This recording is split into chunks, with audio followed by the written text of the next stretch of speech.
Wassallallahu ala sayyidina maulana Muhammadin wa ala alihi wa sahbihi ajma'in, amma ba'd. Rabbi yassir wa la tu'assir, Rabbi tamim bil khair. Rabbana asrah lana sudurana wa yassir lana umurana wa umurul muslimin wa hlul 'uqdatam min lisanina yafqahu qawlana. Bisanadina al-muttasil ila imamil khatimatil hufaz al-imam Jalaluddin As-Sayuti rahimahullah ta'ala wa qaddasallahu sirrahu wa adaman nafa'a bi ulumihi wa barakatih wa nafahati hamadati wa karamati fid darini amin.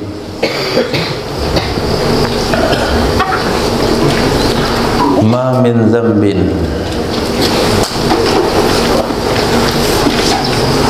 hadis nomor 8030. Ma min dzambin, tidak ada dari dosa. Ma min dzambin, tidak ada dari dosa. Ba'da syirki, setelah syirik. A'zama indallah, yang lebih besar di sisi Allah Subhanahu wa ta'ala.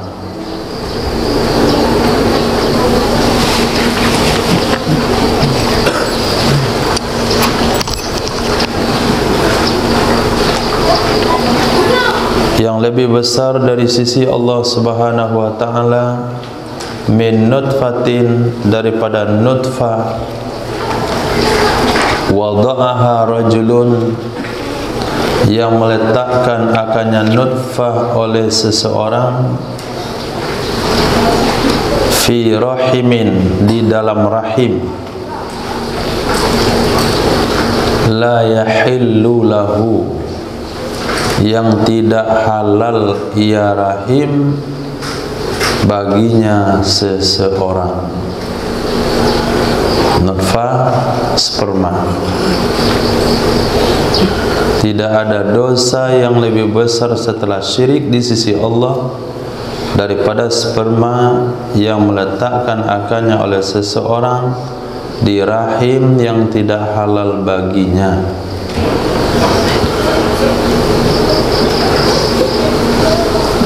Apa maksudnya?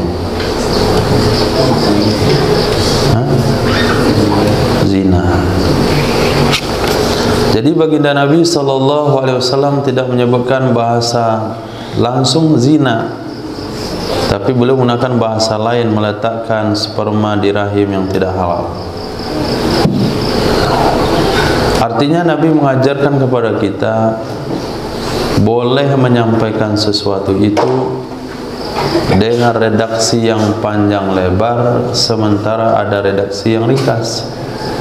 Kalau dalam penyampaian redaksi itu ada tujuan atau ada maksud yang besar. Salah satu maksud yang besar di sini adalah definisi dari zina itu adalah meletakkan sperma di rahim yang tidak halal. Itu definisinya. Maka yang namanya hukum zina bukan hanya berlaku sama. Hukum zina bukan hanya berlaku pada hubungan haram, tapi sekiranya apabila ada sperma seorang laki-laki yang tidak halal diletakkan di rahim wanita yang tidak ada hubungan pernikahan, itu nggak boleh. Walaupun yang cara medis, walaupun yang cara kedokteran, nggak ada hubungan badan. Cuman dia ambil sperma laki-laki ini, ditransfer oleh dokter ke rahim perempuan. Apa hukumnya? Haram. Di mana taunya? Dari definisi yang hadis Nabi sampaikan tadi. Berarti penyampaian, kenapa kita katakan enggak Nabi bilang zina saja? Kenapa gunakan bahasa sperma yang diletakkan oleh laki-laki di rahim yang tidak halal baginya? Ternyata ada maksud hukum di sana. Karena yang namanya baginda Rasul sallallahu alaihi wasallam itu tidak akan pernah mengungkapkan satu kalimat yang tidak ada maksud di dalamnya. Nabi tidak akan pernah terlibat dengan bicara yang tidak bernilai. Artinya setiap untaian kalimat baginda Rasul ada hikmahnya. Oleh sebab itu para ulama mengatakan haram hukumnya bangkul mani. Itu haram hukumnya. Jadi mani-mani itu dikumpulkan di suatu tempat penyimpanan namanya bank. Nanti bagi orang yang memerlukannya bisa meminta atau membelinya ke bank tersebut. Ini hukumnya tidak boleh. Sebagaimana haramnya bangkul mani, maka haram jugalah bangkul laban. Bang susu hukumnya haram. Nah, karena akan menyebabkan ikhtilat nasab yang tidak jelas. Bangkul mani akan menyebabkan hubungan haram. Anaknya dimasukkan anak zina karena bisa saja dari sperma yang tidak halal baginya.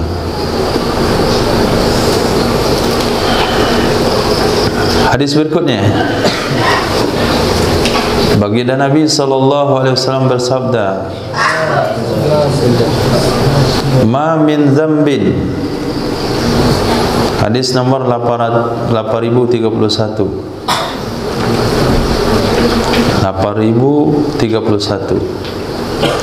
Ma min dzambin, tidak ada dari dosa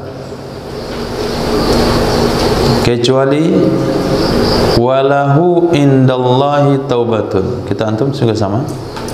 8031? Sama? Tidak ada dari dosa kecuali walahu, baginya dosa, indallahi, di sisi Allah, taubatun, ada taubat. Tidak ada dari dosa kecuali walahu, baginya dosa, indallahi, di sisi Allah, taubatun, ada taubatnya, kecuali su'al khuluq, jelek akhlak. Jelek akhlak, akhlak yang jelek, ini enggak ada taubatnya. Apa maksud enggak ada taubatnya? Fa innahu, maka sesungguhnya orang yang jelek akhlak, la yatubu min dzambin, tidaklah dia bertobat dari satu dosa, illa, kecuali roja'a, kembali ia orang tersebut, ilama, kepada dosa, huwa, yang dianya dosa, syarrun, itu lebih jahat, itu lebih jelek, minhu, dari dosa sebelumnya.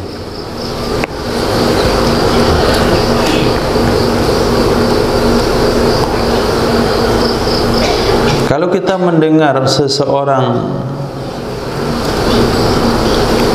taubat daripada minum khamar, itu bisa kita katakan dia akan berjalan kepada kondisi yang lebih baik.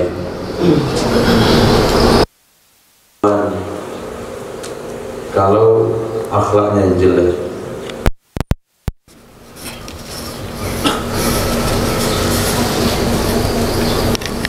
sini catatan antum.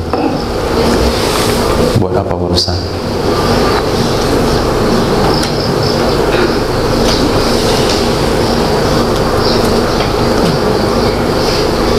Jadi pindah halamannya. Yang halaman yang barusan untuk melihat buat itu buat apa? Bawa sini.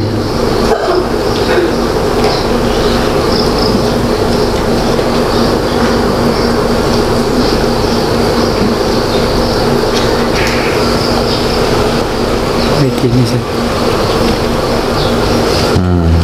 Ini yang tumbuh waktu belajar.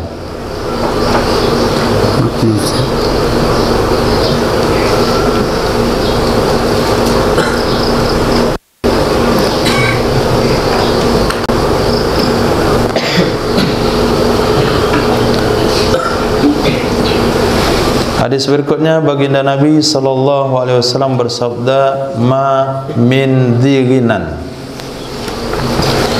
Tidak ada dari orang yang punya kekayaan. Dzi di sini bermakna sahib. Yang belajar nahwu, ada dzi bermakna isim mausul, ada dzi bermakna sahib. Tidak ada dari orang yang punya kekayaan. Zighinan, isim yang 5. Kecuali sayawaddu, selagi dia akan berkeinginan.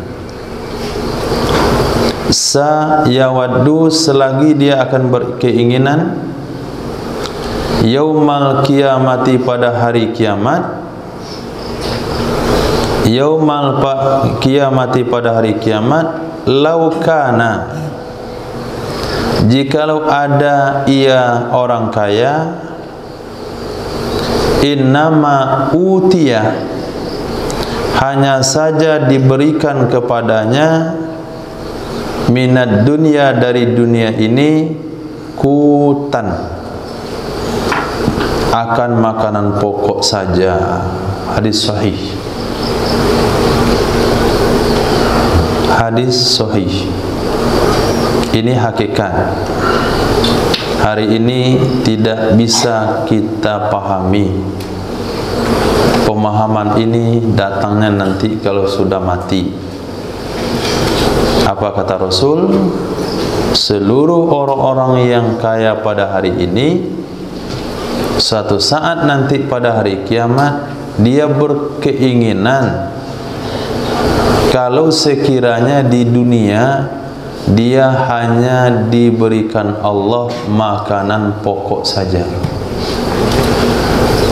punya uang hanya untuk makan saja, enggak punya uang untuk beli makanan-makanan tambahan, enggak punya uang untuk rekreasi, enggak punya uang untuk beli buah-buahan, enggak punya uang untuk beli aksesoris. Harapannya dan keinginannya, dia hanya punya uang untuk beli ampera harga 12.000. Lepas itu dah habis dah uangnya. Enggak ada uang untuk beli bakwan, apalagi es apa itu yang antum suka sih, yang bulat-bulat kayak tai kambing namanya. Enggak punya uang untuk beli boba. Nah, dia hanya uang untuk beli beras sama lauk pauk saja. Berarti kalau hari ini kita hidup dengan segala keterbatasan, syukuri. Karena itulah keinginan orang nanti di akhirat kelak. Semua orang menginginkan hal tersebut. Apa kira-kira alasannya? Pertama, karena berat pertanggungjawaban atas apa yang dimiliki. Yang kedua, karena lamanya hisab bagi orang yang memiliki kekayaan. Yang ketiga, karena besarnya ganjaran pahala bagi orang-orang yang keinginannya sering tidak tercapai. Yang kelima, karena ada dosa yang Allah ampuni hanya karena keinginan yang tidak tercapai. Karena ada dosa yang Allah ampuni hanya karena ada keinginan yang tidak tercapai. Pengen beli ini, pengen beli itu, ada daftarnya 33 macam jenis barang, satu pun nggak pernah dia dapatkan. Nah, pengen juga sih minum kopi, coba alay, nggak ada uang. Itu pahalanya besar.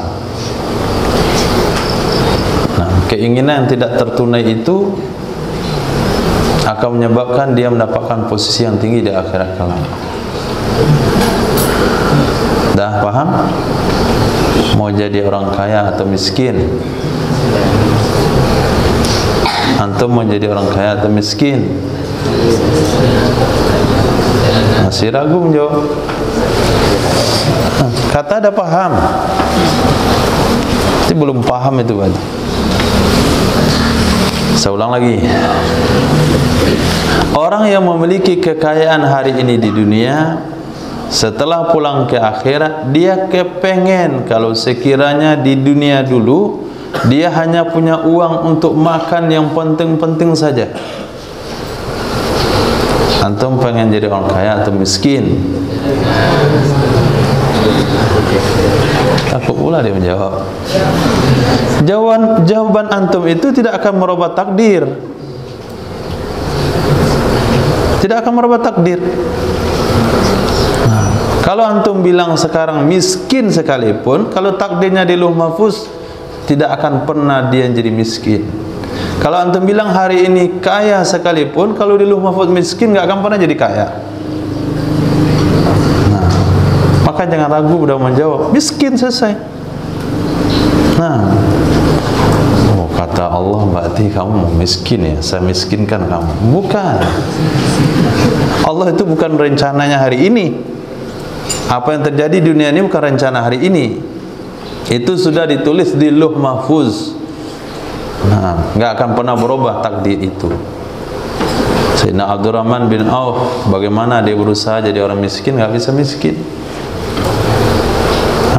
Diborong korma-korma Madinah yang busuk-busuk semuanya, supaya nanti dibuka kedainya pagi-pagi, semua orang akan meninggalkan kedainya. Kemudian diharapannya jatuh bangkrut karena kormanya busuk semuanya. Akhirnya Allah buat satu penyakit di kota Yaman. Seluruh dokter Yaman katakan obatnya hanya korma busuk yang ada di Madinah. Itu cuma obatnya, nggak ada obat yang lain. Akhirnya pedagang-pedagang korma Yaman datang ke Madinah cari korma busuk. Nggak ada satupun korma busuk kecuali semuanya di kedai Sayyidina Abdurrahman bin Auf. Nah tuh kalau bang takdirnya kaya. Ini kerja pentang-panting siang malam, dia pakai lembur tambah lembur plus lembur. Nah sampai masuk kubur. Oh, takdir miskin tetap miskin. Mau kaya atau miskin? Nah, mantap, baru yakin. Amin. Takut lagi diaminkan.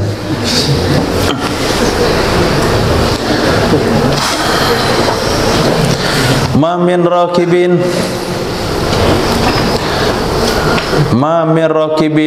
tidaklah dari pengendara,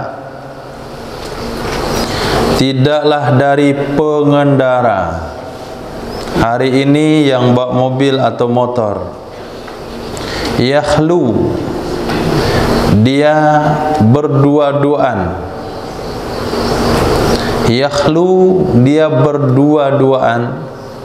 fi masirihi, di dalam perjalanannya, billahi, dengan Allah subhanahu wa ta'ala, wa dzikrihi, dan mengingatnya Allah subhanahu wa ta'ala, kecuali radifahu malakun, menumpang akannya seseorang, ikut membonceng akannya seseorang oleh malaikat. Dia bawa mobil, matanya tetap ke depan, tapi bibirnya Yasin wal Qur'anil Hakim, innaka laminal mursalin as-siratal mustaqim. Nah, mulai di rumah start mobil sampai tengah jalan selesai juz 1, langsung juz 2, langsung juz 3.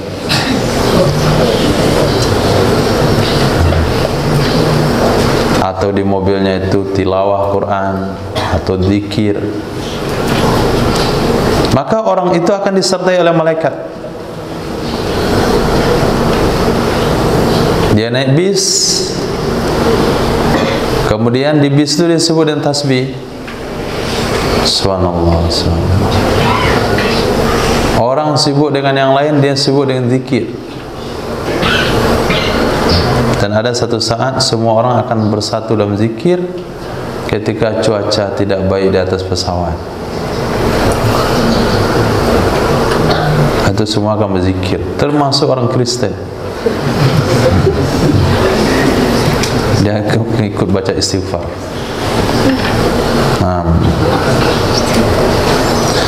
Wala yakhlu bisy'rin, tidaklah seseorang berdua-duaan dengan syair. Tidaklah seseorang berdua-duaan dengan syair dan seumpamanya, kecuali kana ridfahu syaitanun. Kana radifahu adalah yang membonceng akannya orang tersebut oleh syaitan.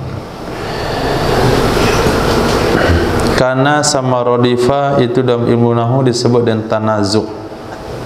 Kana isimnya syaitanun, radifa isimnya juga syaitanun, fa'ilnya syaitanun. Tanazuk. Dah belajar bab tanazuk Salman? Nah, baru sampai bab. Nah, tanazuk. Jadi fi'ilnya dua, fa'ilnya satu. Nah,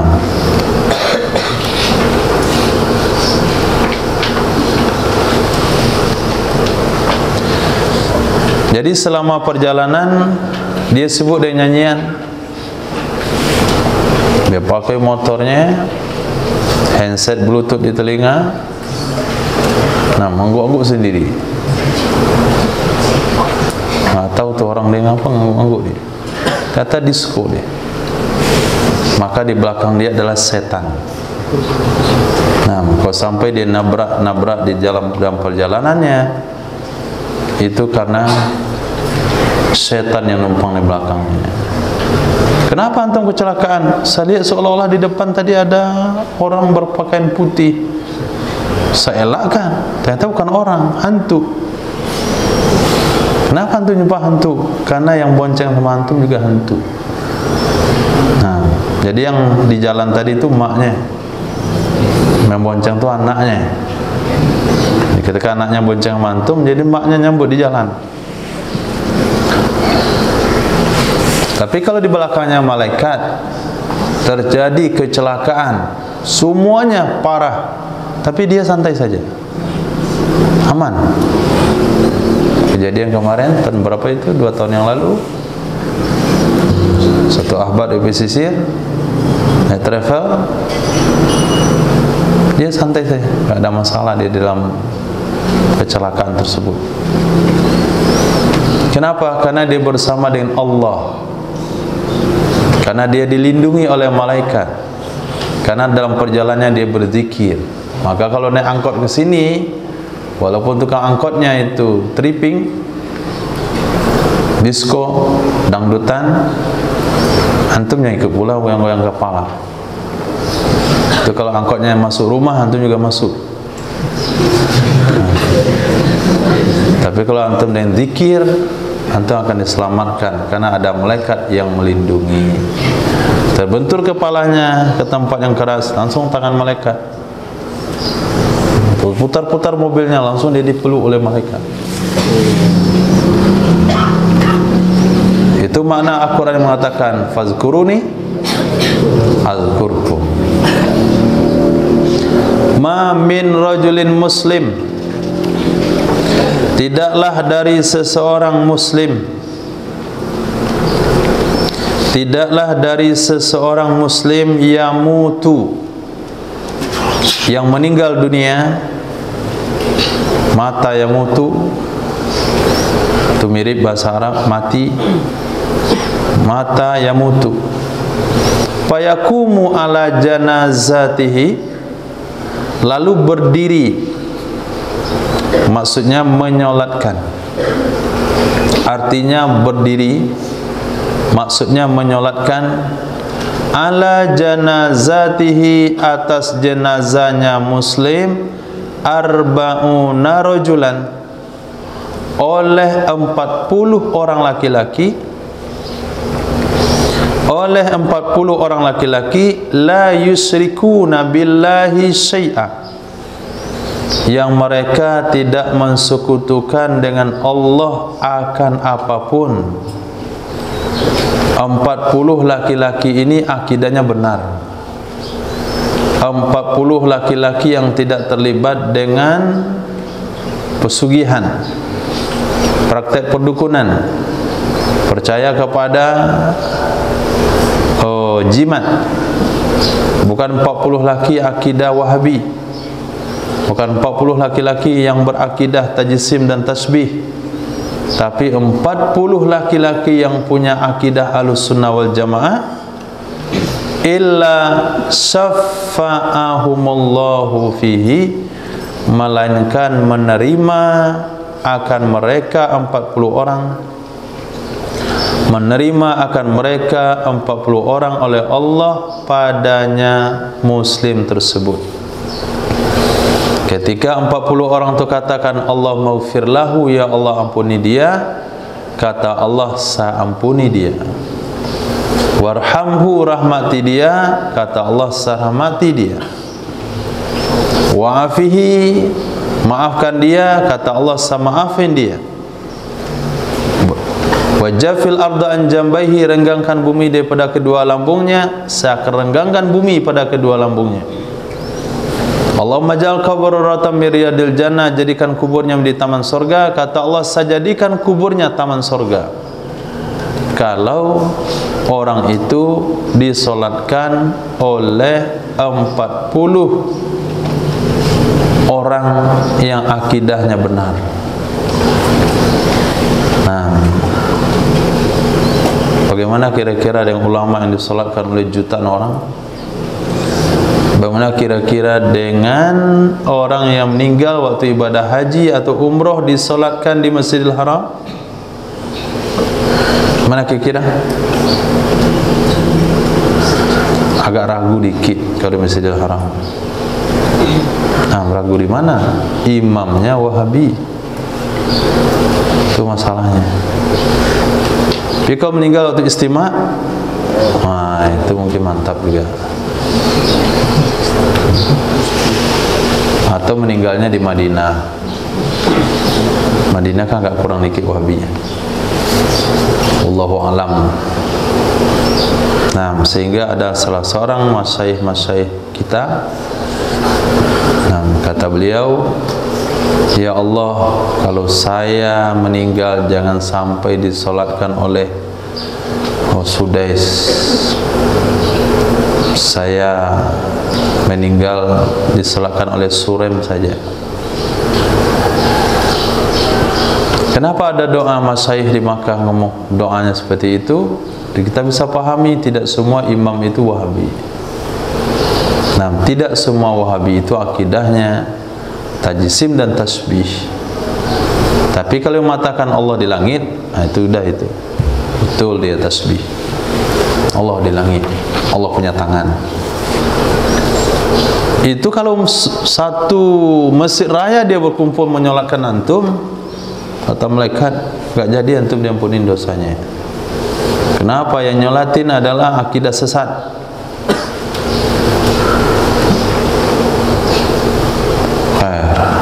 Maka hari ini kita buat sebuah usaha dan doa supaya disolatkan oleh jumlah yang banyak dengan cara ikut solat jenazah di mana saja.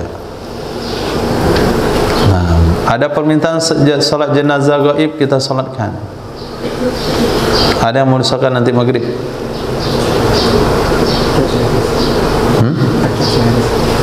Enggak, maksudnya di sini.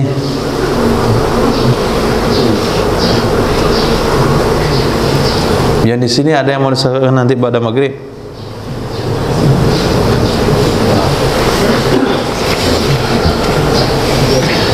Khair. 40 orang. Maka bikinlah solat jenazah minimal 40 kali dengan niat ikhlas karena Allah.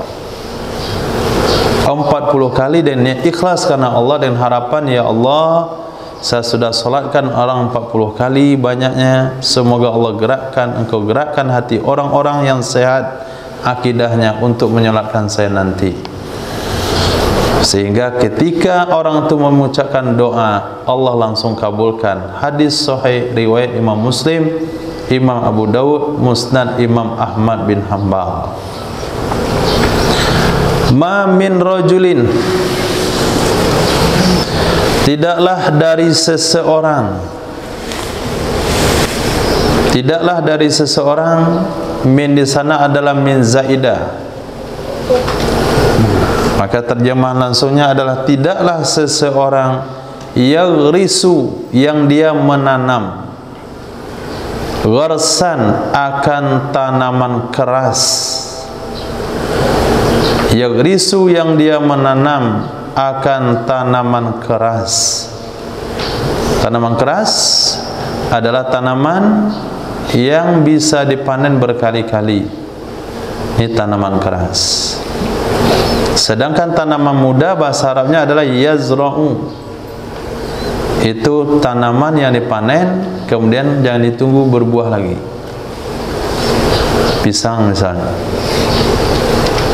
Nah, untuk petik buahnya sekali, satu tandan, dan tunggu, kenapa nggak ditebang batangnya?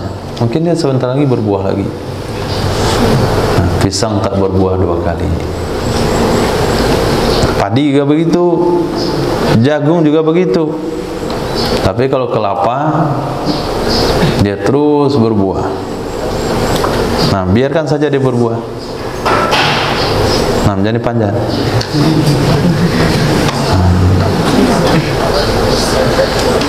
Kecuali kataballahu lahu minal ajri, menulis oleh Allah Subhanahu wa ta'ala baginya orang tersebut minal ajri, dari pahala, qadra ma yakhruju min samari dzalikal gharsi, kadar sesuatu yang keluar, yang dihasilkan dari buah demikian pohon. Hadis sahih. Hadis sahih. Nah, hal ini mudah kita pahami. Dulu waktu Wahabi belum masuk ke Indonesia, di kampung saya sampai hari ini masih ada. Ketika bulan Ramadan, itu anak cucu mentahlilkan nenek moyangnya. Dari fulan bin fulan, yang ditahlilkan adalah bapaknya, 2 orang mertuanya, 2 orang ibu bapaknya, 2 orang kakeknya, 2 orang neneknya. Kemudian yang menanam karambia, yang meneruko sawah, yang menanam karambia. Jadi mungkin kita akan melihat dikit sekali amalan orang dulu. Tapi setelah kita baca beberapa hadis, ternyata amal mereka ada 1 kebun kelapa yang diwariskan kepada anak cucunya. Dipanen setiap sekali sebulan. Tidak tahu saya kelapa sekali berapa. Sekali sebulan panen. Apalagi kelapa kemarin harganya mahal, senang sekali anak cucunya panen. Orang sekarang aneh, nggak nanam kelapa. Antum nggak nanam kelapa? Kapan berbuahnya kelapa ditanam sekarang? Ini berpikir yang salah. Kalau orang dulu berpikir juga kapan berbuahnya, pasti kita nggak makan kelapa hari ini. Jadi jangan ditanam sesuatu bertanya kapan berbuahnya. Biarkan dia berbuah setelah kita meninggal. Selagi pohon itu masih ada dan buahnya dihasilkan, setiap buah yang dihasilkan dari pohon itu akan mengalirkan pahala kepada si mayit. Ini bagian daripada sedekah jariyah. Nah, kalau antum tinggal di kampung, jangan coba-coba tebang kelapa nenek moyang. Kecuali memang nggak ada buahnya. itu mutuk dia dalam kubur. Ini gara-gara mereka buat rumah tebang kelapa, hilang pahala saya. Maka hari ini tanamlah pohon. Nah, tanam aja sini pohon nggak apa-apa. Dan setelah kita pindah baru berbuah. Nah, kemudian kita menikmati pahalanya, orang mau menikmati buahnya. Antum pengen buah atau pahala? Nah, kan pas itu. Pohon situ tanam situ alpokat, mangga, apa semuanya. Lalu kita pindah ke tempat Darul Hijrah yang sesungguhnya. Kemudian tinggal pohon mangga. Ini mangga si Pajar. Yang asam ini mangga Pajar. Karena dia nanamnya itu masam mukanya. Nah, ini yang manis ini mangga. Siapa yang senyum manis? Coba cek dulu.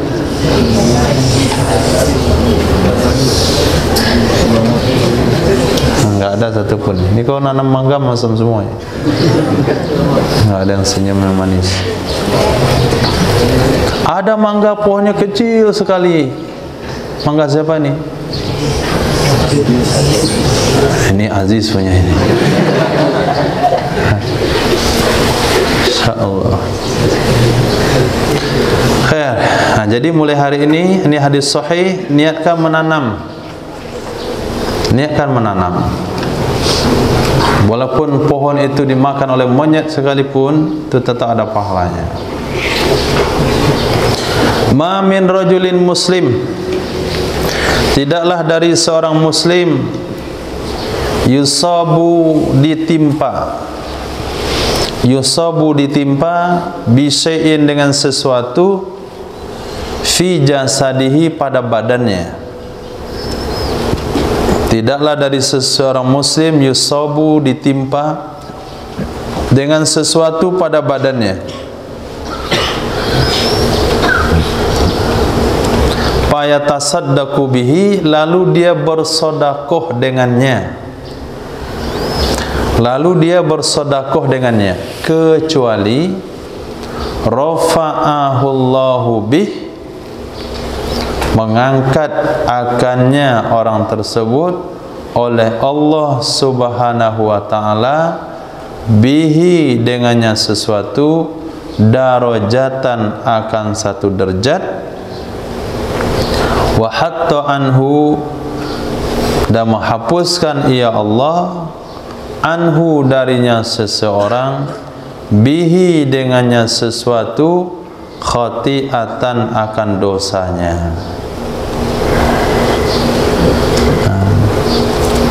Dikenai pada badannya. Nah, biar mudah memahami hadis ini, lihat hadis di bawahnya. Ma min rajulin, tidaklah dari seseorang, yujrahu, dilukai, fi jasadihi pada badannya,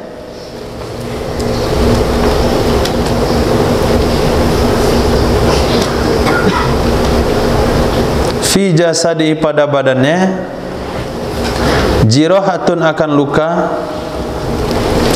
fayatasaddaqu biha, lalu dia bersedekah dengannya luka, kecuali kafarallahu anhu, menghapuskan oleh Allah Subhanahu wa ta'ala darinya seseorang, misla ma tasaddaqa, seperti dia bersedekah. Apa maksudnya bersedekah dengan luka? Ketika dia dilukai oleh seseorang, maka orang yang melukai akan bertanggung jawab. Kalau dalam syariat Islam,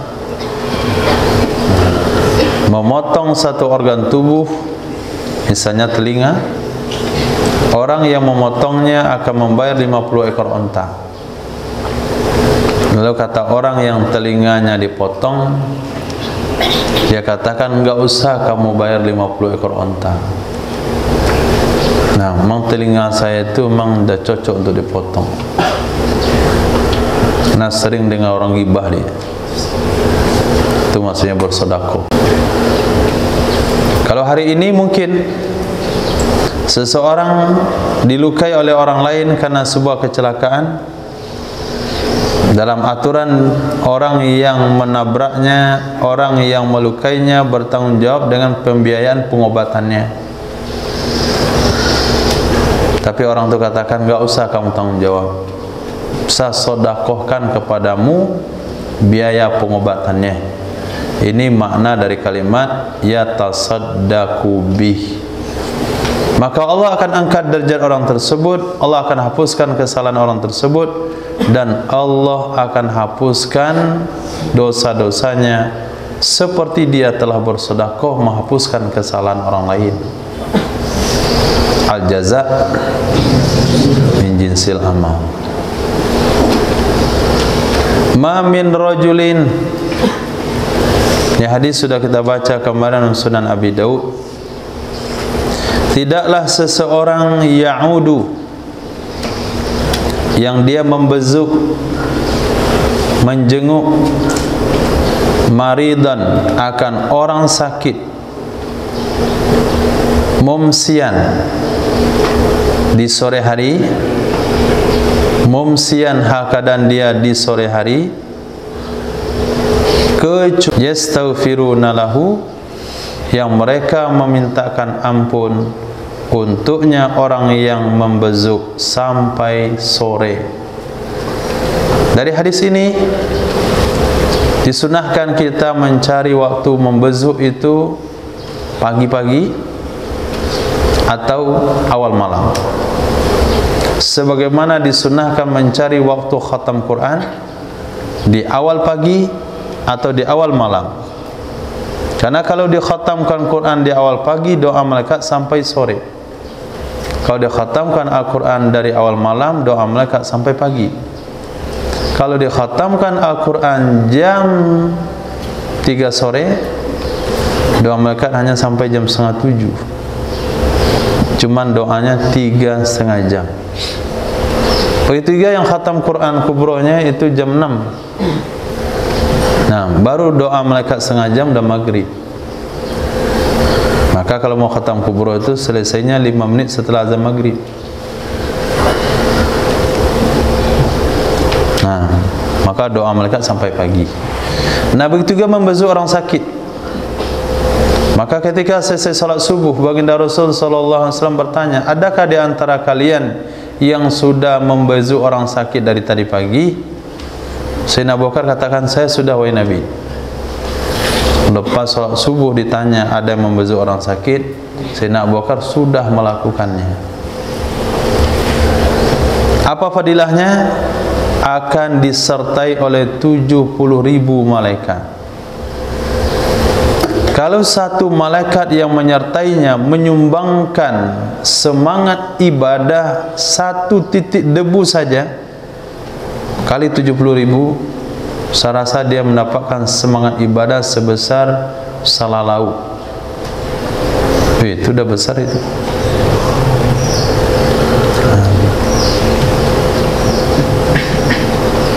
Sebesar 1 biji kacang tanah saja, begitu semangat ibadahnya.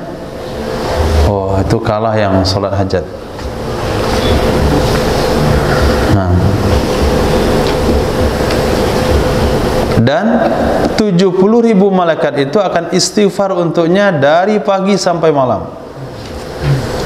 Astaghfirullahaladzim li, siapa membezuk? Astaghfirullahaladzim li hafiz, astaghfirullahaladzim li hafiz, itu kata malaikat. Astaghfirullahaladzim li hafiz, astaghfirullahaladzim li hafiz. Enggak capek-capek malaikat. Nah, sehingga semua karat-karat dosa yang ada pada hafiz itu dihilangkan oleh Allah. Itu membezuk, fadilah membezuk orang sakit. Jadi kalau ada kawan yang sakit, dibezuk di kamar 1, musyawarah. Kapan kita akan membezuk? Ada kawan kita yang sakit di kamar 2. Oh, besok lah lepas program pagi. Apa yang kita bawa sama dia? Ya, bikin teh 1 gelas. Masih bodek 1. Besar padilahnya, walaupun dari supa 1 ke supa 2. Apalagi yang sakit supa 6. Datanglah supa 1 bezuk situ. Mana kabar? Deki, dah sehat? Masih sesak nafas ya. Sabar ya. Namun khair. Di bezuk tu enggak mesti pergi jauh-jauh. Hadis berikutnya, ma min rajulin yali amra asyara. Tidaklah seseorang yang bertanggung jawab, tidaklah seseorang yang mengurus amra asyara, urusan 10 orang. Urusan 10 orang, fama fauqa dzalik, lalu jumlah di atas demikian 11, 12, kecuali atallaha, kecuali mendatangi ia orang tersebut akan Allah Subhanahu wa ta'ala, maglulan yaduhu, hakadan dibelenggu tangannya orang itu, ila unukihi, ke lehernya. Dan tidur.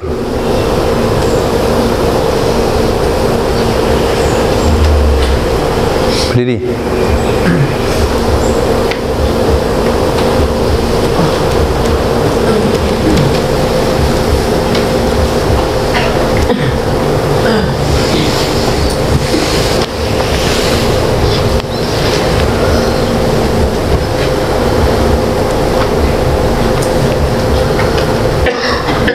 Dan sampai ada nggak bisa ngulang terjemahannya. Saya baca pelan-pelan, antum mengantuk tidur, atau tulis yang lain.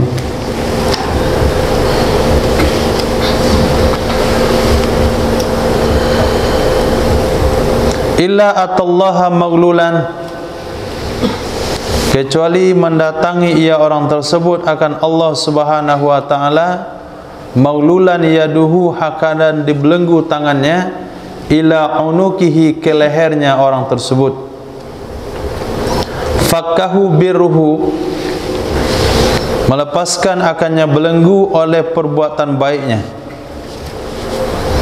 au awsaqahu ismuh, atau memperkuat akannya belenggu oleh dosanya.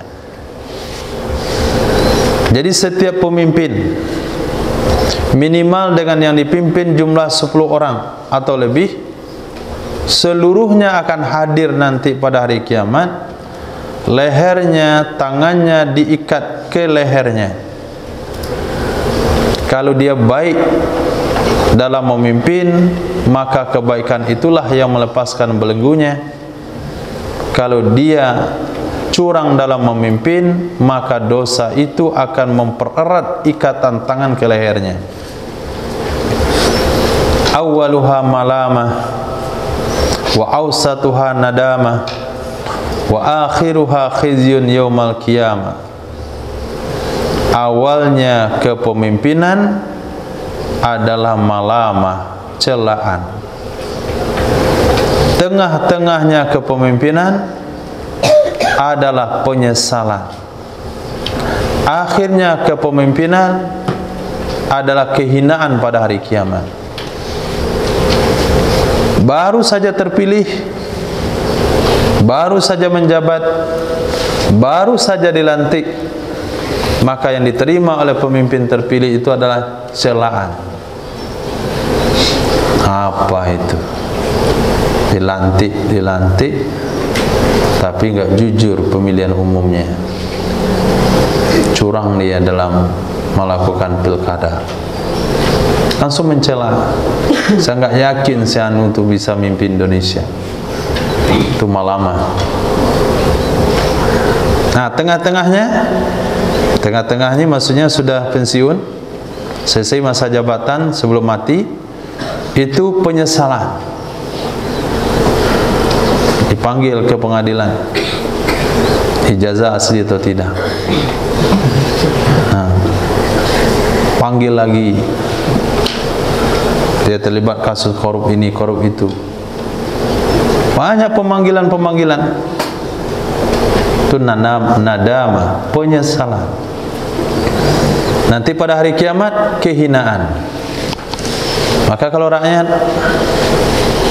itu tidak ada celaan, tidak ada penyesalan, yang ada cuman penindasan. Itu nasibnya rakyat, selalu ditindas. Khair. Itu menjadi apa? Dicaleg? Nah, enggak usah. Ini kalau ada alumni Darul Hijrah mencaleg, terbakar fotonya. Depan kan panjang masanya lagi.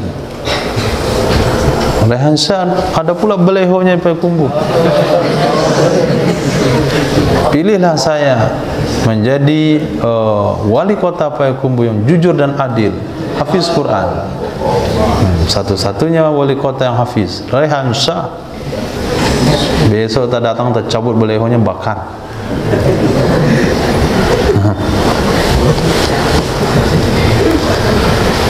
Ya Allah. Ma min rajulin, tidaklah seseorang ya'ti kauman, dia mendatangi satu kaum, dia mendatangi sekelompok orang, wa yuwassi'una lahu, dan mereka memberikan tempat yang luas, wa yuwassi'una lahu, dan mereka memberi tempat yang luas bagi orang tersebut, hatta yarda, sehingga orang itu rela, kecuali kana haqqan 'alallah ridahum, adalah kewajiban kepada Allah untuk meridhai mereka semuanya, untuk meridhai mereka semuanya. Ada satu majlis, sudah penuh majlisnya, ada satu orang masuk, maka orang dalam majlis bergeser sehingga ada tempat duduk bagi orang baru datang. Maka seluruh orang yang terlibat memberikan tempat duduk kepada orang yang baru datang tersebut, dia akan diridai oleh Allah Subhanahu wa taala. Ini juga masuk dalam kategori hadis al-jaza' min jinsil amal. Geser dikit. Nah, ini juga masuk dalam kategori al-jaza' min jinsil amal. Apalagi bukan di majlis, di angkot, atau di bis Trans Padang, berdiri kakek-kakek, susah dia berdiri, lalu antum berdiri suruh kakek itu duduk, sehingga kakek itu mengucapkan terima kasih. Nah, saat itu Allah akan meridhai antum.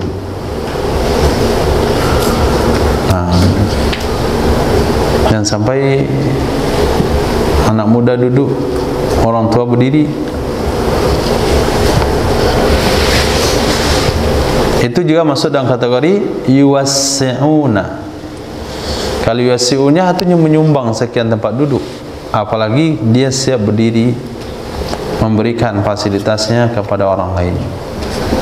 Kalau Trans Padang itu oke-oke saja lah itu.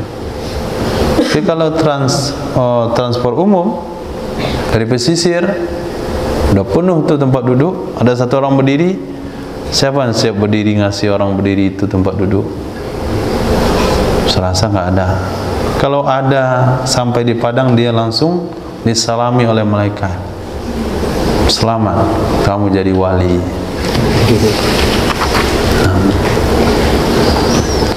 Khair. Jadi bagaimana Allah Subhanahu wa taala memberikan balasan yang besar atas sesuatu yang kita buat, kita anggap itu sebagai perkara yang kecil saja. Ini hadis ini termasuk kepada kategori la tahqiranna minal ma'rufi syai'a. Jangan pernah meremehkan perkara ma'ruf sekecil apapun. Hanya menggeser tempat duduk saja itu bisa mendapatkan ridho Allah Subhanahu wa ta'ala. Ma min rajulin,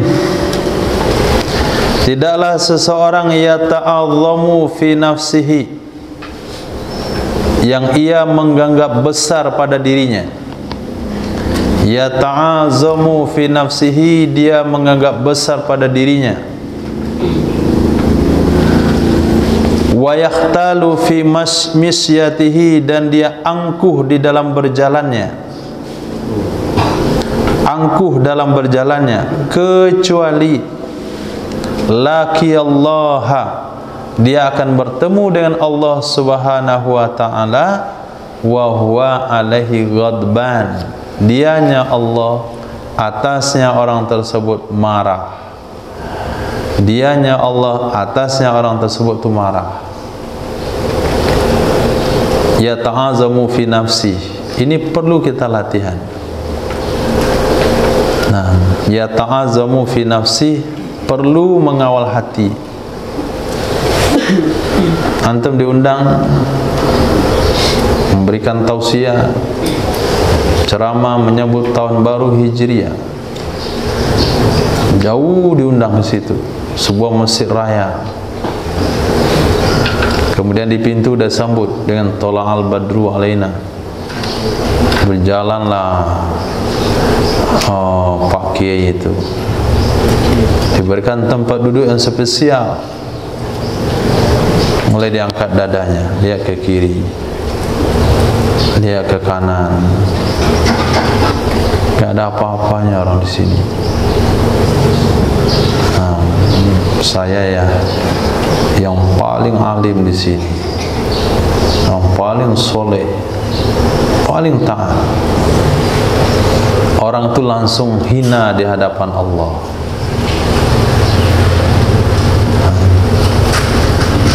Enggak boleh ya ta'azzam. Ya ta'azzam itu akan muncul secara tiba-tiba. Perlu dikawal diri secepatnya. Bagaimana mengawalnya? Kamu jangan lihat luar orang. Ngapain nyombongin diri? Jangan lihat luarnya, di dalamnya kamu nggak tahu. Mungkin saja dihadirin yang kayaknya biasa-biasa saja itu, ada yang orang yang tidak putus-putus dengan zikirnya, dengan selawatnya, dengan riyadhahnya, dengan muraqabahnya. Kita nggak tahu. Mungkin di antara mereka itu ada amalnya yang sudah diterima oleh Allah Subhanahu wa ta'ala.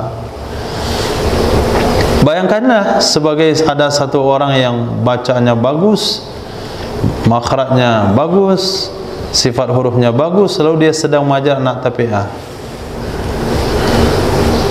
Lalu ditanya, siapa yang paling baik di sini? Hah? Kata guru TPA, ya saya lah, saya gurunya. Gara-gara kalimat tersebut, Nabi Musa alaihissalam disuruh oleh Allah belajar pada Nabi Khidir. Dan jawaban Nabi Musa itu wajar sebetulnya. Wahai Musa, siapa yang paling baik di kalangan kamu dan umatmu? Ya Nabi Musa katakan saya, wahai Allah, kan saya nabinya.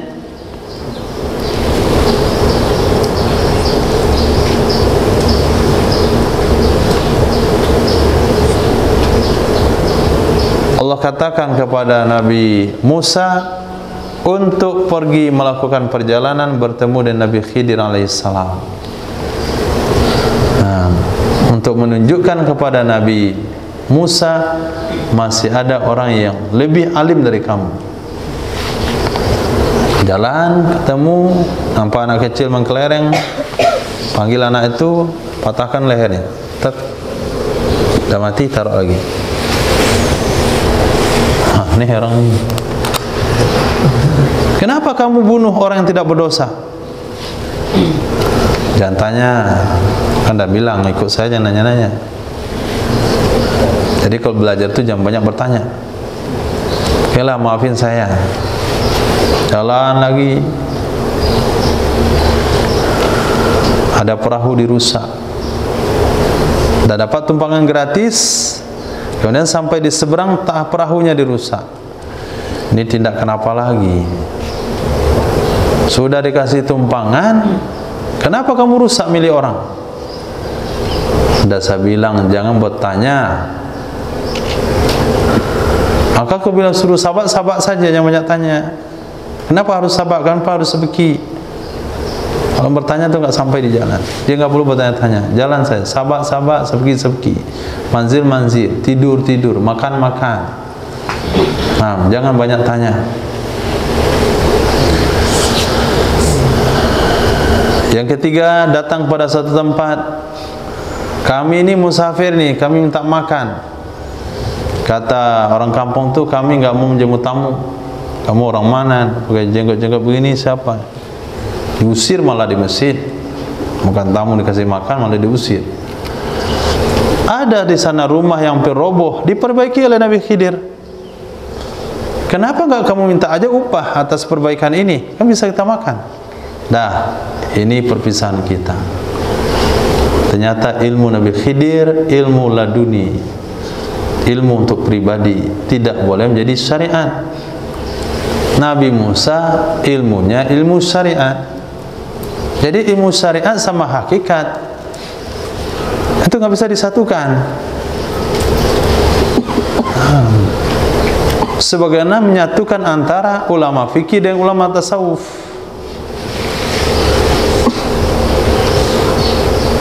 Kata ulama fikih kepada ulama tasawuf, apa hukumnya kalau seseorang lupa dalam salat? Kata ulama tasawuf, kamu mau saja di mazhab kami atau mazhab kalian? Kalau menurut mazhab kalian, orang lupa dalam salat anggap rakaatnya paling kurang dan tambah rakaatnya sujud sahwi. Tapi kalau mazhab kami itu orang gila yang lupa dalam salat. Sedang ngomong, ya Allah kok lupa? Kemana otaknya? Nah, itu beda jawabannya itu. Itu tasawuf. Nah, begitu juga ulama ilmu syariat dan hakikat. Saya agak pening nih, sebentar lagi izin yang mau berobat ke puskesmas. Datang orang hakikat yang menyembuhkan Allah, bukan obat. Matiku tuh antum nusuk.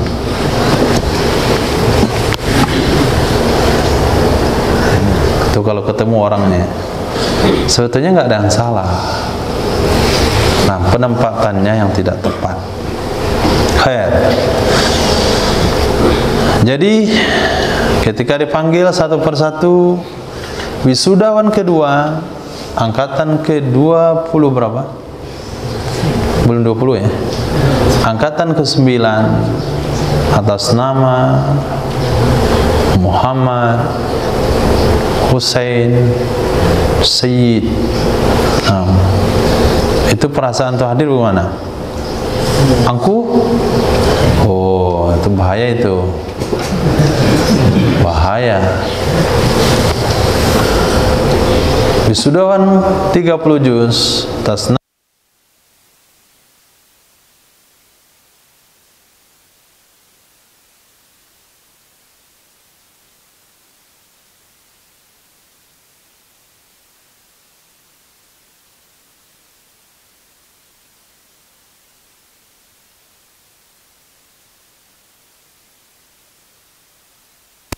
kepada Allah. Saya nggak kebayang kalau yang dipanggil itu Afra. Nah, mana dia datang maju ke depan tuh? Ini. Nah, kalau itu jangan bilang sombong dan angkuh. Itu karena angkuh dan sombong, memang begitu gaya jalannya. Yang disuruh dia menunduk. Mana menunduk?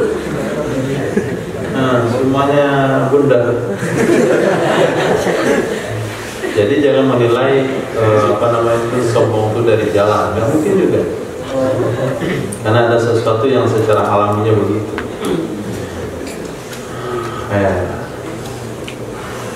Jadi yata'azzamu fi nafsihi itu yatakhayyalu fi misyatihi, kita tidak bisa menilai dari zahirnya, tapi penilaian itu dari batin.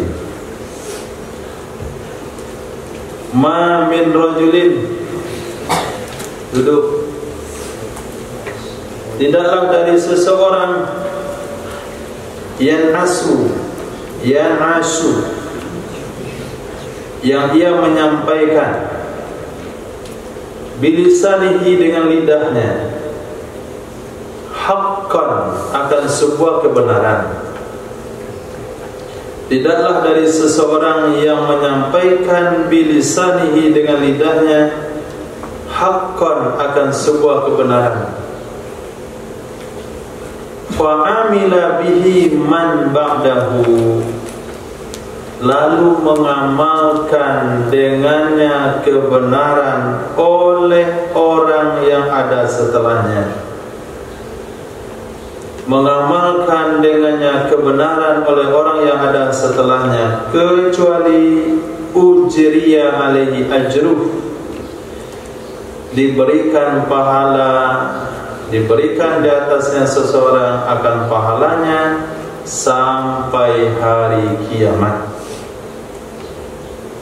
Summa waffahu Allah Ta'ala, kemudian mencukupkan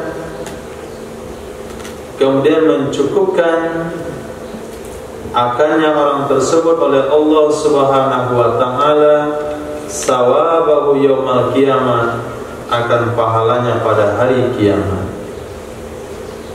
Ini pentingnya menyampaikan sebuah kebenaran. Maka antum di mana saja dapat kesempatan untuk menyampaikan sesuatu, maka sampaikan sesuatu yang ada di antara sesuatu yang disampaikan yang bisa menjadi amalan yang ditinggalkan. Apabila kita menyampaikan sebuah kebenaran lalu diamalkan oleh orang setelahnya dan setelahnya serta setelahnya, maka itu akan menjadi pahala nanti sampai hari kiamat, sampai ilmu itu diamalkan oleh satu orang sekalipun. Nah,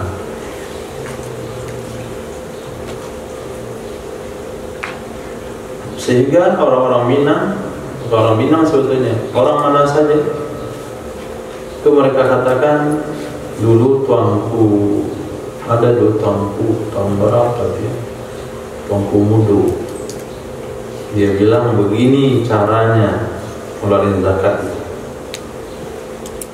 Itu tuanku mudo yang sudah meninggal 20-50 tahun yang lalu itu masih dapat pahala karena meninggalkan satu perintah, menerapkan sebuah perintah syariat. Zakat fitrah itu bukan 2,5, 2,8 gram.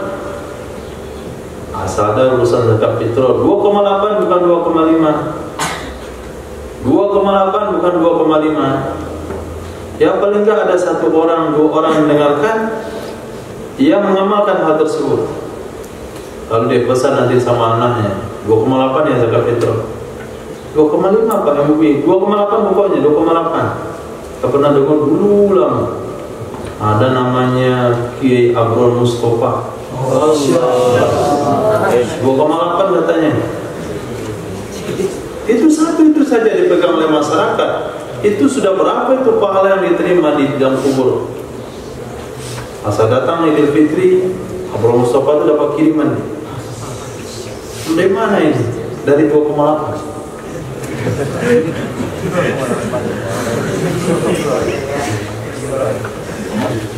Juga yang lain. Bukan begitu cara sholat. Masa tinju ditaruh di tanah, pakai buka telapak tangan, dapat pahala. Jadi setiap perkara-perkara kecil yang diwariskan menjadi amal orang setelahnya, itu akan mendapatkan pahala di akhirat kelak. Maka jangan terhalang untuk menyampaikan sebuah kebenaran karena kita belum mengamalkannya, karena bisa saja orang yang mendengar itu mengamalkannya.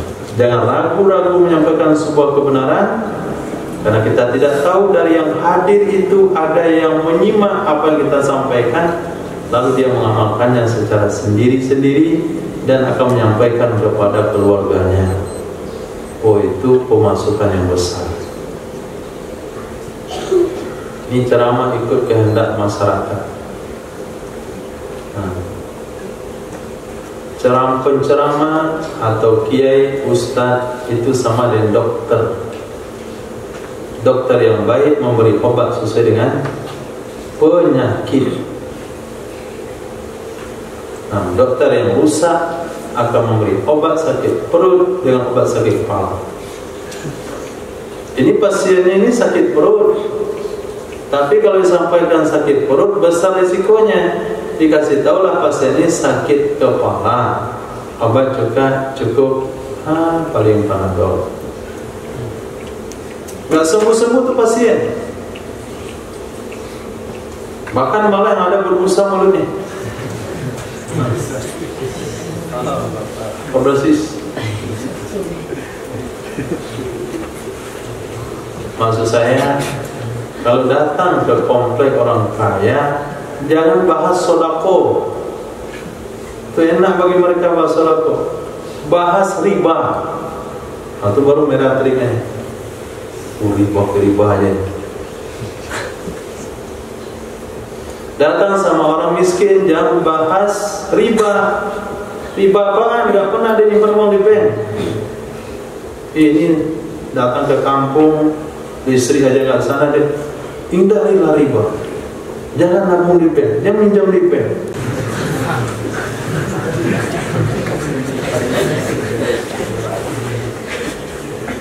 Kalau orang kampung jaga sholat 5 waktu berjamaah walaupun sedang di sawah, nah itu cocok.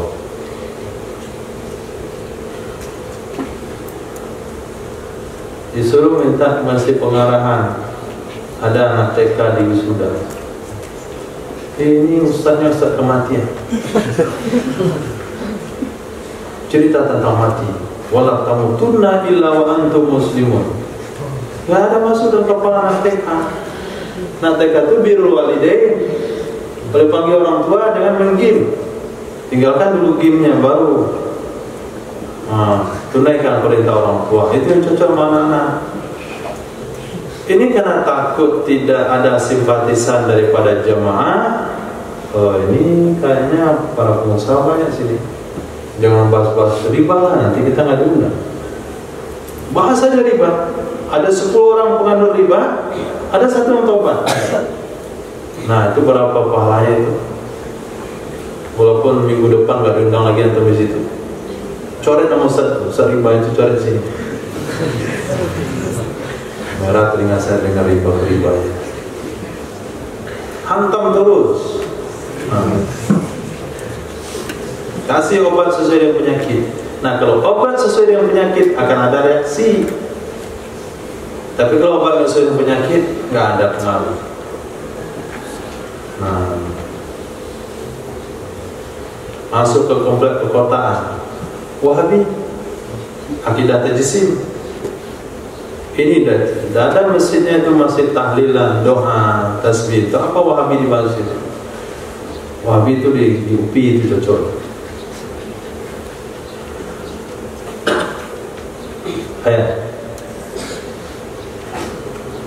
Jangan takut dengan kebenaran. Ma min rajulin, ini cocok tak antum? Ma min rajulin, tidaklah dari seseorang, jam. Tidaklah dari seseorang, sudah punya jam tangan.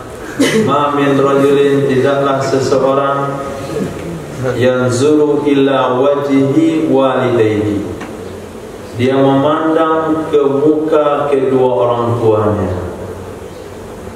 Dia memandang ke muka kedua orang tuanya, nadhara rahmati, pandangan kasih sayang.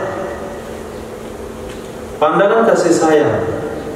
Kecuali kataballahu lahu biha, menulis oleh Allah Subhanahu wa taala baginya orang tersebut dengannya sekali pandang, hajjatan makbulatan mabruratan, haji yang makbul, yang mabrur.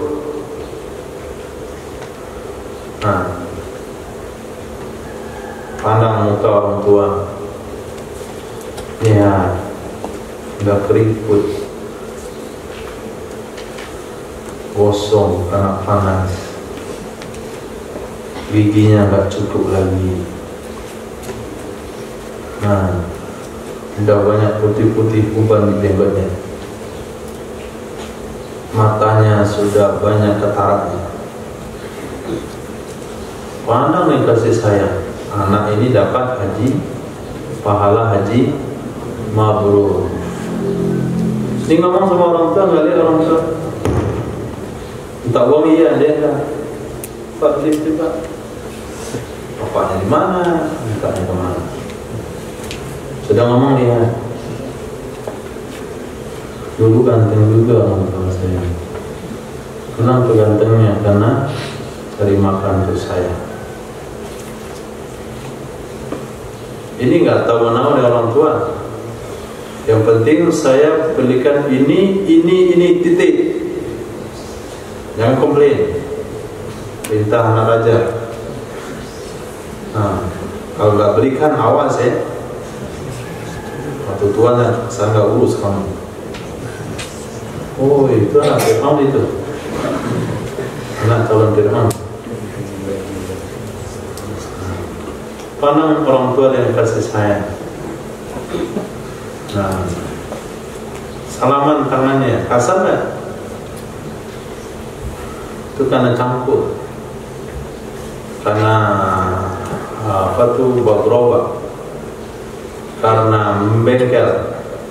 Kalau orang tua antum megang pulpen di kantor itu nggak kasar. Jadi kalau dia bawa memanggul barang pasar raya, itu kasar. Kayak baru pandangan kasih sayang saja sudah haji mabrur. Apalagi kalau antum servis orang tua, cucikan pakaiannya, gosok bajunya, wangikan peralatan-peralatannya. Itu mewangikan pakaiannya itu lebih pada memandang mukanya, apalagi sampai mewangikan namanya. Tahu nggak kamu siapa tuh? Oh itu anak siapa ya? Lupa nama apa? Anak Dodi itu, anak Dodi. Oh ngangkat anak Dodi ya? Ya, nggak ada kita ini anak Dodi. Nggak ada kan Dodi kan? Nggak ada Dodi ini.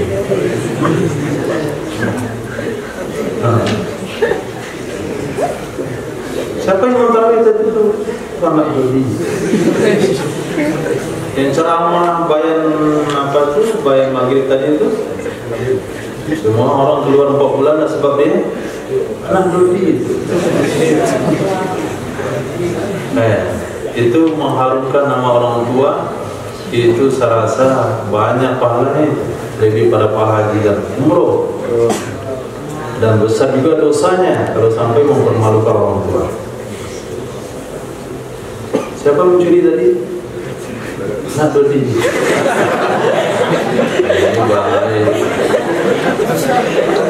Itu merusak nama orang tua.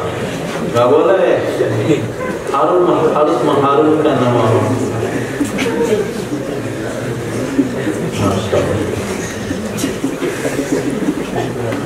Cepat-cepat menghafal Quran. Ya orang tua antum dipanggil dan dia bangga. Kemudian dia sebarkan berita di kampung, anak saya hafiz Quran. Satu-satunya di kampung itu anak saya yang hafiz. Yang orang lain hafaz. Cukup insya Allah.